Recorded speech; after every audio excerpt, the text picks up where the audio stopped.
दोस्तों बहुत शुक्रिया, आप लोगों ने काफ़ी सैर हासिल बातचीत की है और बहुत सारे टॉपिक्स पर बात की है। लेकिन ये जो इंसानी समाज का इर्तिका है और ये जो आज आर्टिफ़िशियल इंटेलिजेंस तक इंसानी समाज पहुँच गए हैं, उस पर दोस्तों ने सवाल किए हैं। एक दोस्त ने सवाल किया है कि ये इंसान का मुस्तकबिल क्या होगा? और इस को समझने के लिए हमें लाज़मी तौर पर इंसानी समाज के इर्तिका के वो जो फ्रेमवर्क हैं, जो मार्क्स कहता है या दूसरे जो सोशल साइंटिस्ट कहते हैं, उन्हें समझना लाज़मी है। मार्क्स का जो तबक़ाती स्ट्रगल और तबक़ाती जदोजहद से जो इंसानी समाजों की तब्दीली का जो फ्रेमवर्क है, उसे समझने के लिए हमने बातचीत की थी और आज इंसान अगर इस स्टेज पर पहुँच गया है, जहाँ इंसान के लिए ये मुश्किल हो गया है कि वो अपनी ही यानी अपनी ही साइंटिफ़िक जो क्रिएशन है, वो उससे हज़ारों गुना आगे की सोच वाली मशीन उसने पैदा कर दी है। तो ये एक ऐसा स्टेज आ गया है इंसान के लिए कि क्या इंसान है इस तरह के समाज में ज़िंदा रह पाएगा? ये एक काफ़ी सीरियस मसला है और इस पर संजीदगी से गुफ्तगू करने वाली बात है। ख़ास करके हमारे जो मार्क्सी दोस्त हैं, उनका रवैया हमेशा मौलवियों की तरह होता है। वो हर चीज़ को रिजेक्ट करके वो सिर्फ़ अपनी ही चीज़ को दुरुस्त करार देकर आगे बढ़ जाते हैं और बाकी जो मज़हबी तबका है, वो हर चीज़ उसने रद्द कर देनी होती है और चूँकि उसके नज़दीक फ़ैसले ऊपर से होके आते हैं, जबकि यहाँ इंसानी समाजों में जो कुछ भी हो रहा है, ये इंसान खुद करता है और उसकी ज़िम्मेदारी भी इंसान की ही है। इंसान की सरगर्मियों ने जो 2 चैलेंजेज़ पैदा किए हैं, वो इंतहाई खतरनाक हैं और जहाँ आकर इंसानियत एक ऐसे मोड़ पर पहुँच गई है, ऐसे लग रहा है कि इंसान अपनी ही क्रिएशन की वजह से इस प्लैनेट अर्थ से इसका ये सफ़ाए हस्ती से ना मिट जाए।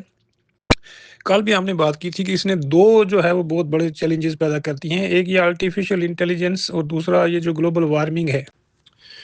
तो दोस्तों इंसानी समाज का इर्तिका ना तो तबक़ाती स्ट्रगल से हुआ है और ना इंसानी समाज में तब्दीलियाँ तबक़ाती स्ट्रगल से हुई हैं। अगर ऐसा होता तो कल भी हमने कहा था कि हम मग़रबी यूरोप में यानी वेस्टर्न यूरोपियन कंट्रीज़ में देख रहे हैं तो वहाँ बाकायदा सरमायादार तबके ने जागीरदार तबके का यानी ये जो एब्सोल्यूट मोनार्क्स थे, उनके बाकायदा बज़ोर ताकत तख्ते पलटे और वहाँ बुर्जुआ तबका अपने जमहूरी जिनको हम बुर्जुआ डेमोक्रेटिक रिवॉल्यूशन या नेशनल डेमोक्रेटिक रिवॉल्यूशन कहते हैं, वो वहाँ लाए। लेकिन हर मुल्क में रिवॉल्यूशन नहीं हुए। मसलन यूके की मिसाल हमारे सामने है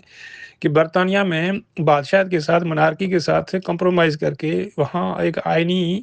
बादशाहत भी रहने दी गई और वहाँ सोसाइटी को ट्रांसफ़ॉर्म भी किया गया। तो याद रखें कि ये जो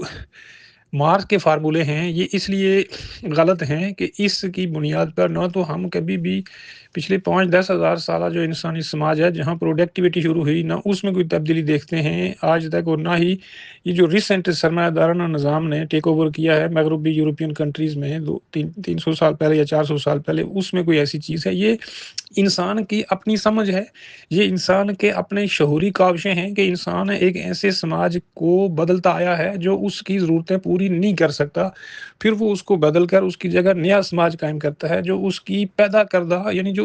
इंसान के समाज में नई ज़रूरतें पैदा होती हैं, इंसान उसके मुताबिक उन तकाज़ों को पूरा करने के लिए एक नया सिस्टम लेके आता है और ये कोई सारे समाज का मसला नहीं होता है कि हर बंदे को ये समझ नहीं आती है, लेकिन हर बंदा किसी न किसी हद तक उस सिस्टम से जो राइजल वैक्स सिस्टम होता है, उससे डिससैटिस्फाइड हो जाता है। जिसकी वजह से समाज के अंदर भी इस चीज़ की यानी तब्दीली की ज़रूरत महसूस की जाती है। आम बंदा भी ये महसूस करता है कि ये सिस्टम जो है इसमें कोई ख़राबी है या इसमें कोई ऐसी चीज़ है जो पहले की तरह इसकी मदद नहीं हो रही है या ये सिस्टम उस तरह उसके लिए काम नहीं कर रहा है। तो उस समाज के जो ख़ास करके दानश्वर तबका होता है जो जिसको हम समझदार तबका कहते हैं, वो उस समाज का सबसे बेहतर और सबसे समाज को आगे ले जाने वाला बेहतरीन तबका वही होता है जो इल्म और दानिश वाला तबका होता है। मज़दूरों ने किसी भी समाज में ना कोई तब्दीली की है और ना कोई नई चीज़ें ईजाद की हैं। ये साइंटिस्टों का काम है माशरे को आगे ले जाना और इल्म और दानिशमंद लोगों का काम रहा है। मज़दूर का काम अपनी जगह बहुत अहमियत का हामिल है जिसको हम मैनुअल या जिस्मानी मेहनत कहते हैं, वो हमेशा बहुत इम्पोर्टेंट रहा है और आज भी बहुत इम्पोर्टेंट है। लेकिन उसकी बुनियाद पर इंसानी समाज आगे नहीं बढ़े हैं। जिस्मानी मेहनत आप तब कर सकते हैं कि जब आपको ज़हनी मेहनत करने वाले वो मौके प्रोवाइड करें। मशीन पर आप तब काम चलाएँगे या ट्रैक्टर आप तब चलाएँगे जब आपको ट्रैक्टर को इजाद करके देगा। मज़दूर या किसान ट्रैक्टर खुद तो नहीं बनाकर चलाता। तो इसलिए इन चीज़ों को अच्छे तरीके से जो बुनियादी नौइयत की चीज़ें हैं, उनको समझना ज़रूरी है, फिर उन पर सवाल उठाने ज़रूरी हैं। तो इस तरह जो कुछ हम देख रहे हैं, इंसानी समाज जब एक सतह पर आ जाता है और वो नेक तकाज़े पूरे कर लेता है, तो कभी भी आप उस समाज को उस तरह ज़िंदा नहीं रख सकते, क्योंकि वहाँ तब्दीलियाँ लाज़मी होती हैं। सरमायादाराना निज़ाम ने पिछले 2-300 सालों में जो तब्दीलियाँ की हैं, ये यही इसकी सर्वाइवल की बुनियाद है और इसकी जो फाउंडेशन है, सरमाए पर और तरक्की पर ही है और ये अपने समाज को आगे ले जाने के लिए या अपना प्रॉफ़िट बढ़ाने के लिए नई-नई चीज़ें सरमायादार इसलिए ईजाद करते हैं, ताकि इनके प्रॉफ़िट बढ़े, इनके खर्चे कम हों, समाज को एफ़िशिएंट बनाने के लिए साइंस और टेक्नोलॉजी बुनियादी चीज़ है। जब तक आप समाज के अंदर साइंटिफिक इजादात नहीं करते हैं, टेक्नोलॉजी को अपग्रेड और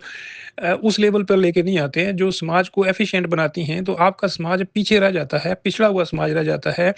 और ये सारी इंसान की ही काविशें हैं, कोई तज़ाद किसी इंसानी समाज को आगे लेके नहीं जाता है, बल्कि उस तज़ाद के अंदर से जो लोग पैदा होते हैं, उस समाज को आगे लेके जाते हैं, जिनको हम साइंटिस्ट लोग कहते हैं, इल्म और दानिश वाले लोग कहते हैं, थिंकर लोग कहते हैं, फिलॉसफर लोग कहते हैं, या जो इंसानी समाज की खराबियों को अच्छे तरीके से समझ पाते हैं और उनको हल करने के लिए उस उन्हीं के तकाज़ों के मुताबिक वो हल पेश करते हैं। आप किसी भी समाज का कोई ऐसा हल पेश नहीं कर सकते हैं जो उन समाज की ज़रूरतों ने पैदा नहीं किए हैं। मिसाल के तौर पर जो मार्क्सिस्ट दोस्त ये कहते हैं कि हम आज भी सरमायादाराना निज़ाम को अपने मार्क्सी मॉडल से रिप्लेस करेंगे, तो ये ऐसी ही बात हो जाएगी जैसे आप 4 साल के बच्चे का जो ड्रेस आपने बनवाया था, वो बच्चा जब 20 साल का हो जाए तो आप वही लिबास उसको पहनाने की कोशिश करेंगे, तो वो नहीं होगा। उसकी वजह ये है कि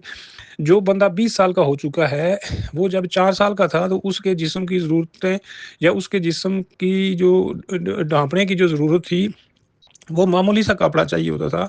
आज 20 साल का वो जो बंदा बड़ा होकर जवान हो चुका है, उसके जिस्म की ज़रूरत जो है वो कपड़ा नहीं रहा है। इसी तरह जब समाज आगे निकल जाते हैं, उनकी ज़रूरतें बढ़ जाती हैं, तो वो अपनी नई ज़रूरतों को जन्म देते हैं। तो आप उन ही ज़रूरतों के मुताबिक उनके लिए कोई नया सिस्टम या कोई नया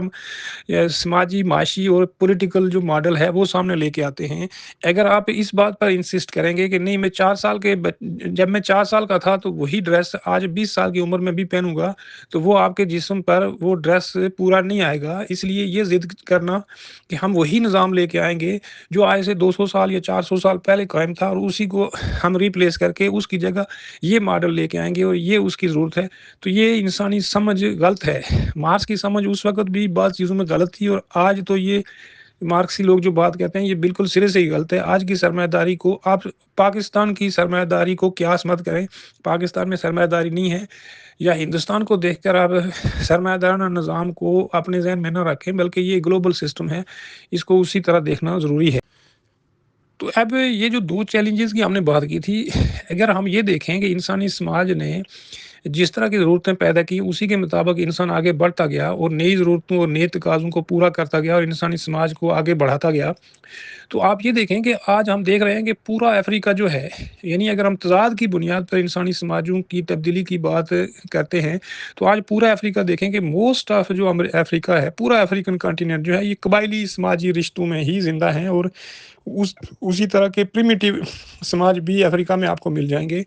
जो कबाइल की बुनियाद पर रहते हैं और उसी तरह नेचर से भी खुराक लेके खाने वाले लोग मौजूद हैं, जो प्रिमिटिव रिश्तों में हैं। आप अरब की तरफ आएँ, तो आज भी वहाँ का जो समाजी निज़ाम है, पूरा अरब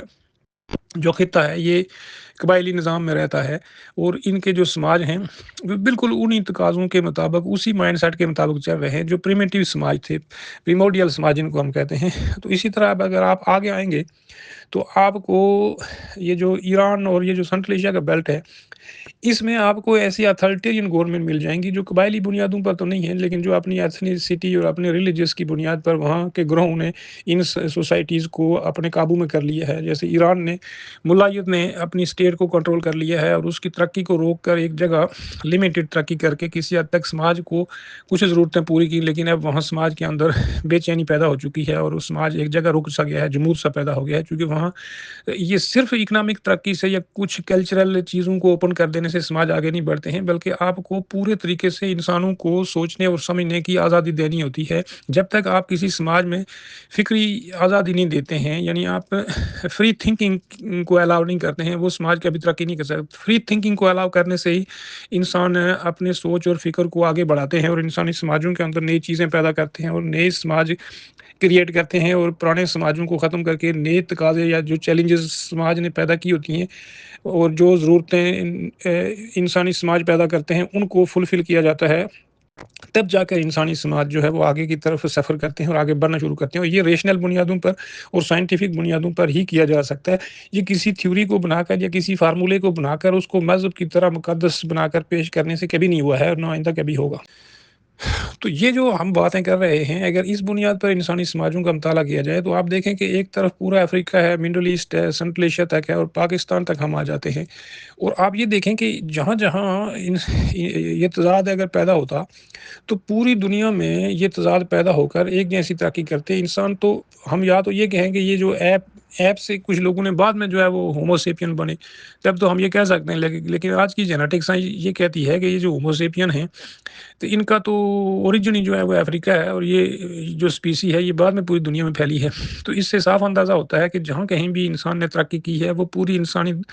यानी ये सारी होमो सेपियन स्पीसीज़ ने उसको अडॉप्ट किया और उसी के मुताबिक चलने की कोशिश की है। लेकिन कहीं भी इंसानी समाजों के अंदर हम तबक़ाती तज़ाद की बुनियाद पर अगर हम देखते हैं, तो फिर वेस्टर्न यूरोपियन कंट्रीज़ और अमेरिका जैसे मुल्क आज एआई आर्टिफ़िशियल इंटेलिजेंस के स्टेज पर पहुँच गए हैं और अफ़गानिस्तान जैसे मुल्क में आज भी लोग होतियाँ और गधे लेके घूम रहे हैं। तो ये फिर क्या है? क्या वो जो लोग हैं वो आज तक यानी वो अभी तक जो है वो कुछ सदियों पहले ऐप से होमो सेपियन बने? ऐसा नहीं है। ये सारा जो सिस्टम है इसको हम इंसानी समाजों के अंदर ही समझ सकते हैं और हम ये देख सकते हैं कि इंसानी समाजों ने क्या-क्या चैलेंजेस पैदा किए और किस समाज ने उसको बेहतर तरीके से मीट किया और फिर उसको अपने समाज को आगे ले जाने के लिए उन्होंने जो इक़दामात किए अपनी ज़रूरतें पूरी करने के लिए, वही समाज आगे बढ़े। और इसमें हम देखते हैं कि वेस्टर्न यूरोपियन कंट्रीज़ ने सबसे पहले मोनार्कीज़ को ओवरथ्रो किया और इंसानी समाजों के अंदर,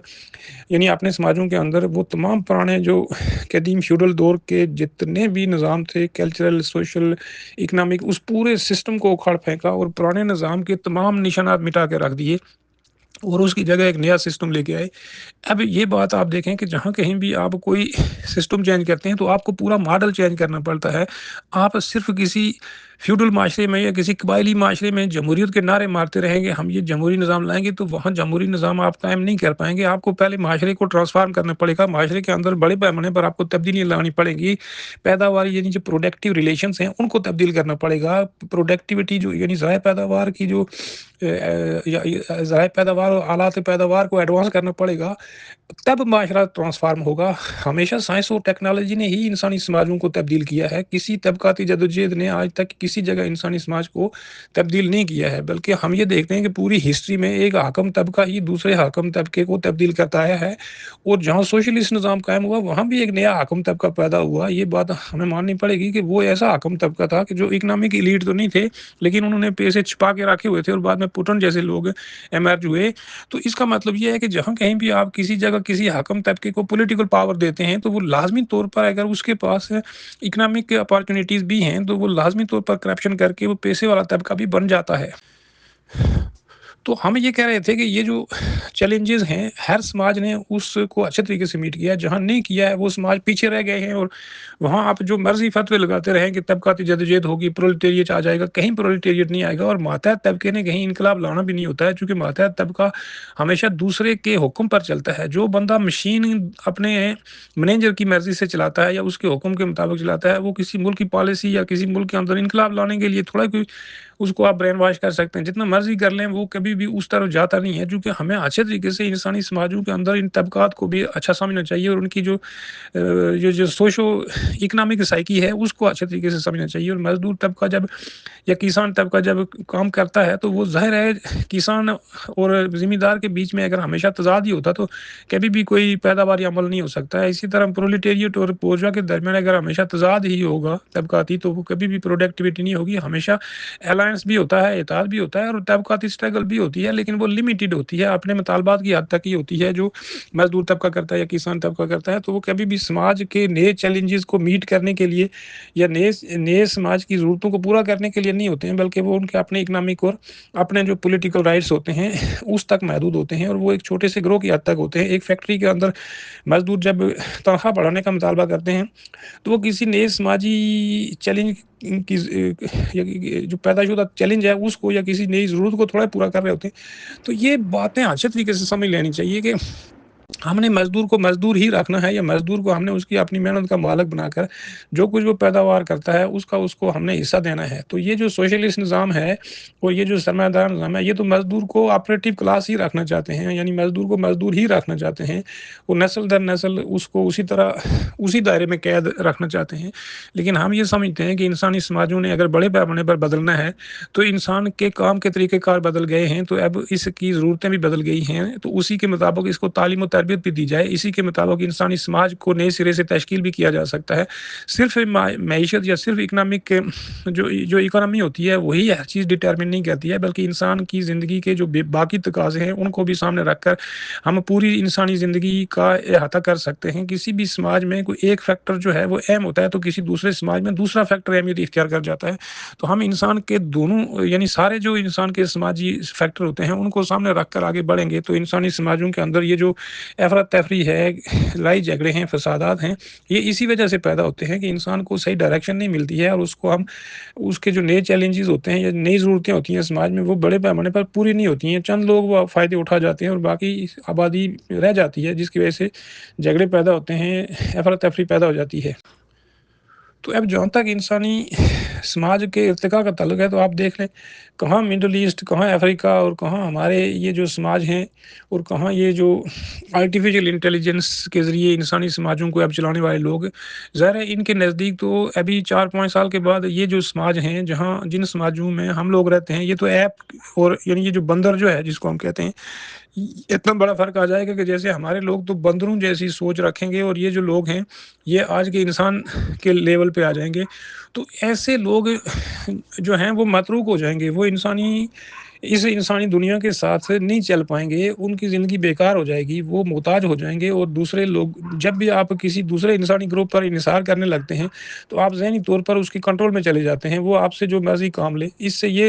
हो जाता है कि आप किसी दूसरे यानी एडवांस थिंकिंग ग्रो के गुलाम बन जाते हैं और ये इंसानी समाजों के अंदर अगर आप ध्यान से देखेंगे, तो जो लोग ज़्यादा दानिशमंद होते हैं, ज़्यादा होशियार होते हैं, ज़्यादा एडवांस थिंकिंग करने वाले होते हैं, वो दूसरे लोगों को कंट्रोल करने लगते हैं और दूसरे लोगों को अपनी मर्ज़ी से चलाने लगते हैं, उनको मैनिपुलेट करने लगते हैं। ये इंसान की नेचर है कि ये कम्युनिकेशन कर लेता है, बातचीत कर लेता है, ज़ुबान इसने इजाद कर ली है, ये एक-दूसरे को अपनी बात समझाने के लिए ज़ुबान को एक हथियार के तौर पे इस्तेमाल करता है, ये दलील देता है और दूसरे को मैनिपुलेट करने के लिए इसके पास अपना माइंड और अपनी माइंड पावर होती है। जो लोग कम बाशऊर होते हैं या कम समझदार होते हैं, वो दूसरे के कंट्रोल में चले जाते हैं। तो इस ऐसा नहीं होना चाहिए। हम ये समझते हैं कि हर इंसान को समाज के अंदर इस अंदाज से रखा जाए कि वो अपना काम भी करे और अपने तरीके से ज़िंदगी भी बसर करे। जब तक आप इंसान को आज़ाद नहीं छोड़ते हैं, किसी निज़ाम का गुलाम बना लेते हैं, किसी आइडियोलॉजी, किसी मज़हब, किसी फ़िक्र,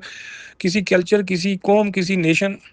का आप इसको गुलाम बना लेते हैं, तो फिर आपके पास कुछ रह नहीं जाता है ना। इंसान की जो अपनी तरक्की है, वो भी रुक जाती है। अगर आप किसी नेशन पे प्राउड हैं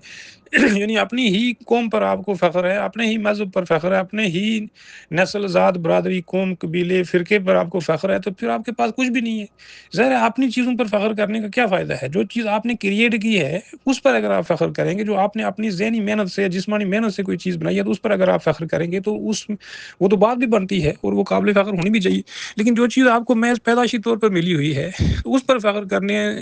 के लिए अगर आप पैदा हुए हैं, तो आप तो डेड माइंडेड बंदे हैं, तो आपने तो कुछ किया ही नहीं है। तो अब हम ये देख रहे हैं कि ये जो आर्टिफ़िशियल इंटेलिजेंस है, दोस्त ये कह रहे हैं कि इंसानी समाज का फ्यूचर क्या होगा? तो इंसानी समाज का फ्यूचर इसलिए खतरनाक है या इंसान वहाँ पहुँच चुका है कि इसने 2 मॉन्स्टर क्रिएट कर ली हैं। एक ये ग्लोबल वार्मिंग की शक्ल में जो इंतहाई खतरनाक सूरत-हाल में पैदा हो चुकी है। हम कल या परसों भी बात कर रहे थे कि इंसान इस सरज़मीन के ऊपर या इस प्लैनेट अर्थ पर इसलिए ज़िंदा है या बाकी ज़िंदगी इसलिए कायम दायम है कि ये जो है यहाँ हमें मोतदिल मौसम और यहाँ खुराक पैदा करने के लिए और मुनासिब ऑक्सीजन मिल जाती है, जहाँ हम आराम से ज़िंदगी गुज़ार सकते हैं। शदीद गर्मी और शदीद सर्द इलाकों में ज़िंदगी नहीं गुज़ारी जा सकती, चूँकि वहाँ ऑक्सीजन की कमी होती है, ज़िंदगी नहीं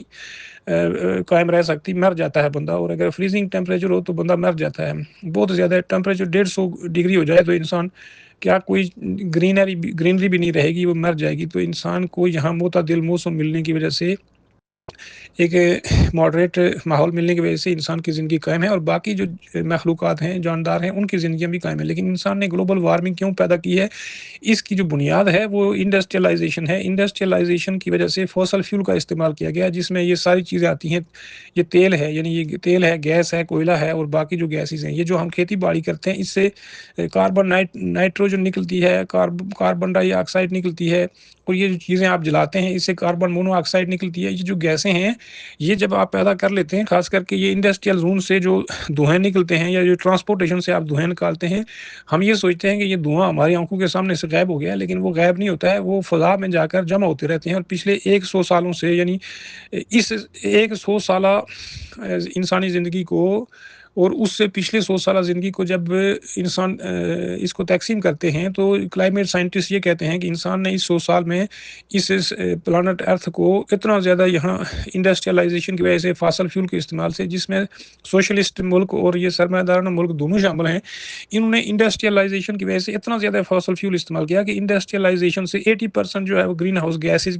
का इखराज होकर वो फ़ज़ा में टनों के हिसाब से जमा हो गया है। और अब ये जो ग्लोबल वार्मिंग है, इसके जो काज़िज़ हैं वो मैंने अपनी किताब में लिखे हुए हैं, लेकिन इसके मेन काज़िज़ ये हैं कि अब सूरज की शुआएँ ब्लॉक हो रही हैं और ज़मीन की सतह गर्म हो रही है, जिसकी वजह से ग्लेशियर पिघल रहे हैं और समुद्रों की सतह बुलंद हो रही है, जिससे खतरा पैदा हो गया है कि इंसान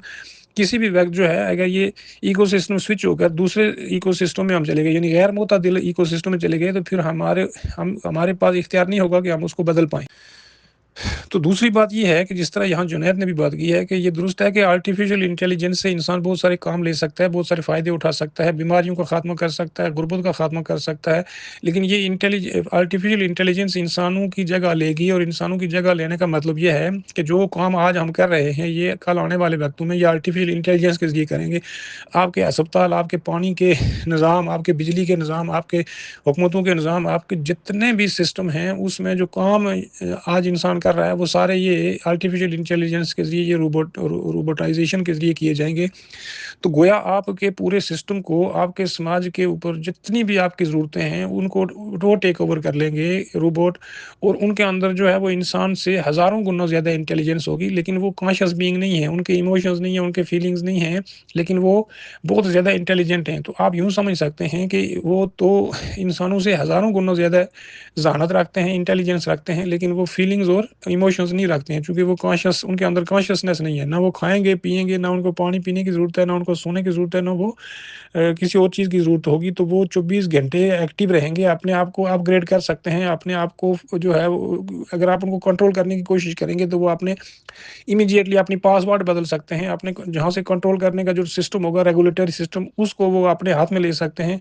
वो आपकी हर चीज़ को छीन सकते हैं, जो कि वो सेल्फ डिसीजन मेकिंग की बॉडीज़ होंगी और वो हर वो काम कर सकते हैं जो आपने सोचा है, वो जो आप 1 माह में या 2 माह में कर सकते हैं, वो 1-2 सेकंडों में वही काम करके आपके सामने पेश कर देंगे। अगर आप उन्हें कहेंगे कि आपने यहाँ फलानी चीज़ पैदा करनी है, मसलन आपने नैपकिन पैदा करने हैं इस शहर के लिए, तो वो हर्बा इस्तेमाल करेंगे जो नैपकिन बनाने के लिए, जिससे भी, चूँकि ये जो जितनी भी चीज़ें हैं, ये जो मादी चीज़ें हैं, ये तो आइटम से बनी हैं। तो वो कुछ भी आइटम इकट्ठे करके वो नैपकिन बना लेंगे। हो सकता है कि वो आपके जिस्म को नैपकिन में तब्दील कर दें। तो इस तरह बहुत सारी चीज़ें ऐसी हैं, जो उनकी ज़हानत की वज़ह से बहुत इंसान के लिए या इस पूरे सिस्टम के लिए ख़तरा बन जाएँगी। और फिर वो अगर फ़ौजों के लिए या दूसरे मुल्कों को फ़तह करने के लिए आप उन्हें इस्तेमाल करेंगे, तो वो और ज़्यादा ख़तरनाक हो जाएँगे। یہ جو دونوں خطرات ہیں جو انسانی بقا کو لاحق ہو چکے ہیں، یہ انسان نے خود پیدا کیے ہیں، اور اس وقت جو سچویشن پیدا ہوئی ہے، اس کو ہم اچھے طریقے سے تب سمجھ پائیں گے کہ ہم سرمایہ داری کا اگر متبادل سوشلزم کو سمجھتے ہیں، تو سوشلزم یا مارکسی ماڈل نے اتنا ہی اس سسٹم میں کنٹریبیوٹ کیا ہے، جس کو ہم انڈسٹریل فارمیشن کہتے ہیں۔ گلوبل وارمنگ کے ایشو کو پری انڈسٹریل اور پوسٹ انڈسٹریل دو حصوں میں بانٹا جاتا ہے، اور اگر آپ دیکھیں گے تو فاسل فیول یہ جو جہاں سرمایہ دارانہ نظام نے اپنے پرافٹ کے لیے بڑے پیمانے پر پچھلے 200 سالوں سے یا 100 یہ جو صدی گزری ہے، اس میں تو بڑے پیمانے پر اس چیز کا اظہار کیا گیا کہ یہ جتنا فاسل فیول ہے، یہ انسانی زندگی کے لیے خطرہ بن سکتا ہے۔ یہ 1960 کی دہائی میں بھی جو کلائمیٹ سائنٹسٹ ہیں، انہوں نے اس خطرے کی طرف اشارہ کیا تھا، لیکن اگر آپ اس سے پہلے بھی اگر آپ دیکھتے جائیں گے تو یہ جو دونوں ماڈلز ہیں، جس طرح ہم نے پہلے بھی بات کی تھی، اور شاید اس بات کو یا اس پوائنٹ کو ہمارے دوستوں کو سمجھنے میں شاید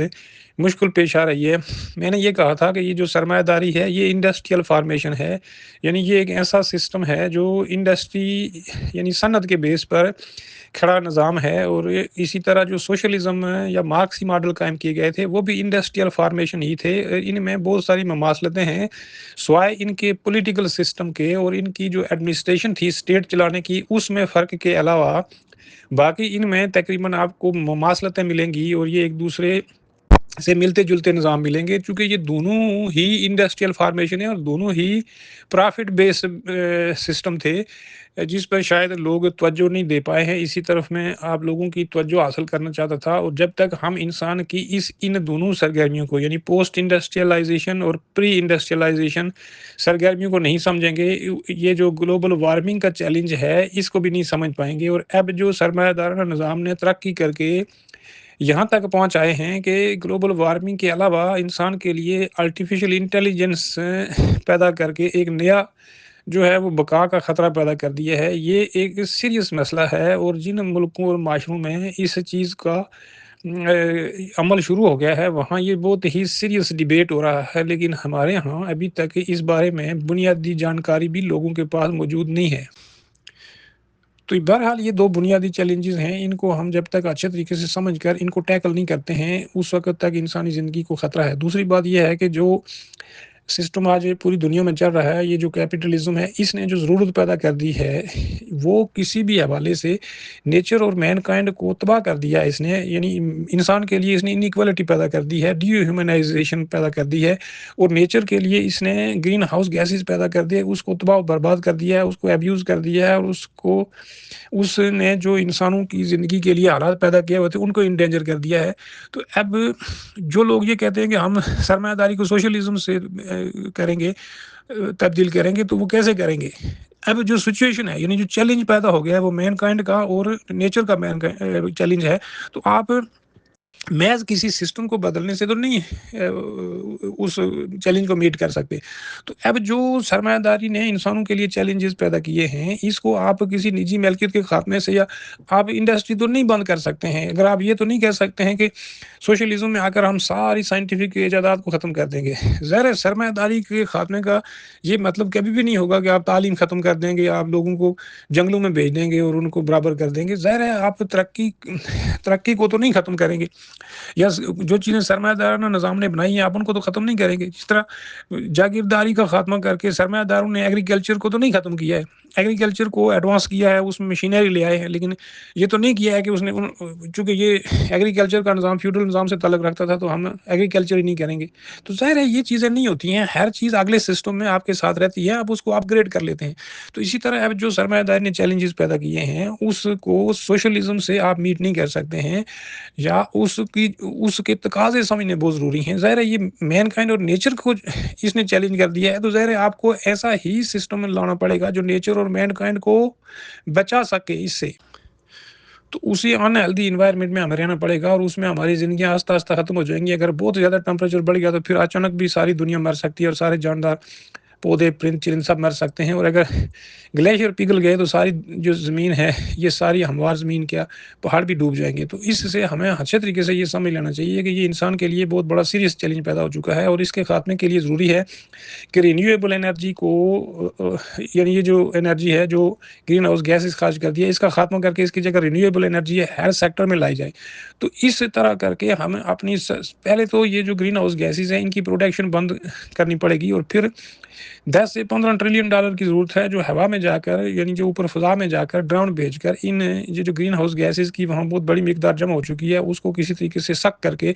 ये सारा जो फ़ज़ा है, उसकी आलूदगी को किसी हद तक ख़त्म किया जाए और ताकि ज़मीन के ऊपर जो सूरज की शुआएँ नीचे आती हैं, वो रिफ्लेक्ट होकर ज़मीन की ज़रूरत के मुताबिक जो वापस चली जाती हैं, उनको ब्लॉक होने से रोका जाए। अगर ये इसी तरह ज़मीन के ऊपर गर्मी जमा होती रही, तो ये ज़मीन की सतह इतनी बुलंद हो जाएगी कि सबसे पहले तो इस की जो सतह है, वो बहाल हो जाएगी। यहाँ आप कोई पैदावारी अमल नहीं कर सकेंगे। जब खुराक ही आप नहीं पैदा कर सकेंगे, तो ज़ाहिर है जब फूड फूड शॉर्टेज हो जाएगी, तो आपकी ज़िंदगी खुराक के बगैर पॉसिबल नहीं है, आप खुराक के बगैर ज़िंदा नहीं रह सकते हैं। इसी तरह वायरस फैलने शुरू हो जाएँगे शदीद गर्मी की वजह से और आपका जो पानी है या जो पीने का पानी है, ये आलूदा हो जाएगा। आपके जितने भी सिस्टम इंसान ने इस वक़्त तक बनाए हैं, ये जो पंखे हैं, एयर कंडीशनिंग है, ये जो सर्दियों से बचने के लिए जो हीटिंग सिस्टम है, ये काम करना बंद कर देगा और इंसान मरने शुरू हो जाएँगे और बड़े पैमाने पर बायोडायवर्सिटी खत्म हो जाएगी और आज भी जो बायोडायवर्सिटी खत्म हुई है, उसकी वजह से बहुत सारे मिसाइल ऑलरेडी पैदा हो चुके हैं, जिसका इंसान को अभी तक आम इंसान को इसका इल्म नहीं है। तो इस डिज़ास्टर से बचने के लिए ज़रूरी है कि इंसान अपने आप को और नेचर को बचाने के लिए वो इक़दामात करे जिससे इसकी ज़िंदगी बच जाए। ये इंसानी बक़ा का चैलेंज है। तो आप निजी मिल्कियत बदल देंगे तो उससे क्या फ़र्क पड़ेगा? जब तक आप रिन्यूएबल एनर्जी नहीं लाते हैं यानी मैनकाइंड के बेसिक चैलेंजेज़ जो इंसानी समाज के अंदर पैदा हो चुके हैं, वो नहीं पैदा करते हैं, उनको मीट नहीं करते हैं, तो उसके लिए तो आपके पास कोई विज़न नहीं है। जो 200 साल या 250 साल पहले किसी ने कोई थ्योरी लिख दी है सिस्टम बदलने के लिए, तो वो आज तो वैलिड ही नहीं रह जाती है। अब आज तो आने वाले 4-5 सालों में तो आपकी जितनी भी थ्योरियाँ हैं, ये जो 200 साल की तो बात दूर है, ये 10 साल पहले जो थ्योरियाँ लिखी गई हैं, वो भी सारी जो हैं, वो आर्टिफ़िशियल इंटेलिजेंस उन सबको पीछे छोड़ देगी और हज़ारों साल आगे की चीज़ें सामने लाएगी, तो ये सारी चीज़ें मतरूक हो जाएँगी। हम जिस चीज़ के हवाले से, जिस चैलेंज के हवाले से बात कर रहे हैं, वो बुनियादी नौइयत का है। एक तो ये हमारा मुतालबा होना चाहिए कि जहाँ कहीं भी ये जो आर्टिफ़िशियल इंटेलिजेंस काम करेगी, इसको एक पूरा ग्लोबल रेगुलेटरी अथॉरिटी बनाई जाए, उसके तहत इसको चलाया जाए। दूसरा,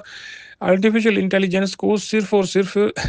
रेगुलेटरी बुनियादों पर ही चलाया जाए। इसको अगर आप फ्री हैंड दे देते हैं, तो ये किसी भी वक़्त इस पूरी दुनिया को ख़त्म कर सकते हैं। ये एटम बम चला सकते हैं या खुद न्यूक्लियर बम बना के उसको चला सकते हैं। ये वायरस पैदा करके पूरी इंसानियत का ख़ात्मा कर सकते हैं। तो इस चूँकि इनके अंदर तो कॉन्शसनेस नहीं होगी, फीलिंग्स तो नहीं होगी। हम इंसान तो ये समझते हैं कि ये करना गुनाह है, वो करना बुराई है, ये नहीं होना चाहिए। यानी हम तो मॉरल बीइंग हैं, लेकिन ये तो मशीन होगी, लेकिन ये सेमी ह्यूमन भी होगा। तो हम लोगों को भी ये कहा जा रहा है कि इनके अंदर भी जेनेटिक इंजीनियरिंग करके इनके दिमागों के अंदर भी ऐसी चिप लगाई जाए, ताकि वो उस मशीन को कंट्रोल करने के लिए, रेगुलेट करने के लिए इनकी इंटेलिजेंस को भी कई गुना ज़्यादा बढ़ाया जाए। फिर इनके अंदर जेनेटिक इंजीनियरिंग करके इंसानों की मौत को या एजिंग को रोका जाए, ताकि इनको 4-500 साल तक भी ज़िंदा रखा जा सकता है। तो बहुत सारी चीज़ें हैं जो एक ही वक़्त में मिक्स अप हो जाएँगी। डिस्कस हम इसको स्टेप बाय स्टेप डिस्कस करेंगे और ये बेसिक चीज़ें हैं, इस पर बाकी दोस्त बात करेंगे तो फिर हम आगे बढ़ेंगे। Thank you very much.